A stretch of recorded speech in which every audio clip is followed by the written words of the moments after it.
روزہ رکھنے کی پہلی فضیلت یہ کہ نبی رحمت صلی اللہ علیہ وآلہ وسلم نے ارشاد فرمایا کہ جس نے اللہ پاک کی رضا کے لیے ایک روزہ رکھا تو اللہ پاک اس کو جہنم سے اتنا دور فرما دیتا ہے کہ ایک کوا پیدا ہو، وہ جوان ہو، وہ اڑنا شروع کر دے، وہ ساری زندگی اڑتا رہے اڑتا رہے اڑتا رہے، یہاں تک کہ اڑتے اڑتے بوڑھا ہو جائے اور بوڑھا ہو کر گر کر مر جائے، تو وہ ساری زندگی میں جتنا فاصلہ طے کرے گا اللہ پاک روزے دار کو جہنم سے اتنی دوری عطا فرما دیتا ہے۔ اور روزہ رکھنے کی دوسری فضیلت یہ کہ نبی پاک صلی اللہ علیہ وآلہ وسلم نے ارشاد فرمایا کہ جب روزے دار روزے کی حالت میں ہاتھ اٹھا کر اپنے رب سے دعا مانگتا ہے تو اس کی دعا پر عرش اٹھانے والے فرشتے آمین کہتے ہیں،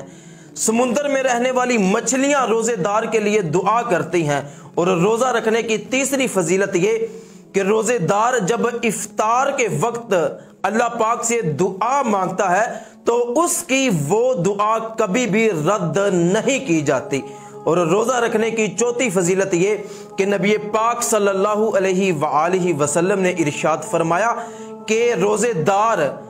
جب خلوص دل کے ساتھ روزہ رکھتا ہے اور روزے کی حالت میں قرآن پاک کی تلاوت کرتا ہے تو قیامت کے دن روزہ اللہ پاک کی بارگاہ میں کھڑا ہو کے کہے گا کہ یا اللہ، میں نے تیرے اس بندے کو سارا دن سحر سے لے کر غروب آفتاب تک کھانے پینے اور جنسی ضرورت پورا کرنے سے باز رکھا، میری سفارش اس کے حق میں قبول فرما اور اس کو جنت عطا فرما دے۔ قرآن کہے گا کہ مالک، صبح سحر کے وقت یہ مجھے کھول کر بیٹھ جاتا تھا، فجر کے بعد یہ مجھے پڑھنا شروع کر دیتا تھا، ظہر کے بعد یہ مجھے پڑھتا تھا، رات کو تراویح میں دیر تک کھڑے ہو کے یہ مجھے سنتا تھا، تو میری سفارش اس کے حق میں قبول فرما اور اپنے اس بندے کو جنت عطا فرما دے۔ تو اللہ پاک روزے سے اور قرآن سے ارشاد فرمائے گا کہ میں نے تم دونوں کی سفارش قبول کی اور اس روزے دار کو میں جنت عطا فرماتا ہوں۔ اور روزہ رکھنے کی پانچویں فضیلت یہ کہ نبی پاک صلی اللہ علیہ وآلہ وسلم نے ارشاد فرمایا کہ جب روزے دار روزہ رکھ کر اللہ پاک کی عبادت کرتا ہے، نوافل پڑھتا ہے، قرآن پڑھتا ہے، جب یہ سجدے کرتا ہے تو اللہ پاک ہر سجدے کے بدلے روزے دار کو جنت میں ایک ایسا درخت عطا فرماتا ہے کہ جس کے سائے میں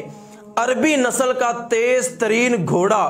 اگر 500 سال تک بھی دوڑتا رہے تو اس کا سایہ ختم نہیں ہوگا۔ اور روزہ رکھنے کی چھٹی فضیلت یہ کہ نبی پاک صلی اللہ علیہ وآلہ وسلم نے ارشاد فرمایا کہ جس نے ثواب کی نیت سے خلوص دل کے ساتھ روزہ رکھا تو اللہ پاک اس کے پچھلے سارے گناہوں کو معاف فرما دیتا ہے، اور 70,000 فرشتے صبح سحر سے لے کے غروب آفتاب تک روزہ دار کے لیے دعائے بخشش کرتے ہیں۔ تو اللہ پاک سے دعا ہے کہ مجھے اور آپ کو اللہ پاک رمضان کے سارے روزے رکھنے کی توفیق عطا فرمائے، رمضان میں قرآن پاک کی زیادہ سے زیادہ تلاوت کرنے کی توفیق عطا فرمائے۔ اس ویڈیو کو ثواب کی نیت سے اپنے تمام دوستوں کو شیئر کیجئے گا، ہو سکتا ہے کہ آپ کے ایک شیئر سے یہ بات کسی کے دل میں اتر جائے اور وہ رمضان کے سارے روزے بھی رکھے اور رمضان میں قرآن پاک کی تلاوت بھی کرے۔